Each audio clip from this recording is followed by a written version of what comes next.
бахшида ба рӯзи милитсия дар ноҳияи восеъ ҷамъомади тантанавӣ доир гардид.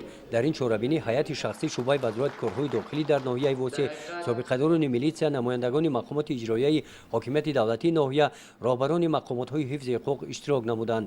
дар баромади раиси ноҳияи восеъ бахшида ба рӯзи милитсия қайд карда шуд, ки милитсия ҳомии назму тартиботи ҷамъиятӣ, муҳофизатгари боэътимоди халқ ва давлати Тоҷикистон мебошад. бахшида ба рӯзи милитсия дар суханронии дигар баромадкунандагон гуфта шуд, ки корманди милитсия манфиати давлату миллат ва обрӯи касбии худро муқаддас дониста ба савганди ёдкардааш содиқ мемонад ва риояи бечунучарои қонуният ва иҷрои талаботи интизоми хизматиро дар сафҳои мақомот боз ҳам тақвият мебахшад. милитсия дар таҳкими волояти қонун, ҳимояи дастовардҳои даврони истиқлолият саҳми арзанда гузошта, ҳомии боэътимоди халқ ватан будани худро собит менамояд. дар қисмати ҷамъбастии ҷамъомади тантанавӣ аз номи роҳбарияти шуъбаи вазорати корҳои дохилӣ дар ноҳияи восеъ барои хизмати арзанда ба як қатор кормандони милитсия сипоснома ва ифтихорнома тақдим карда шуд.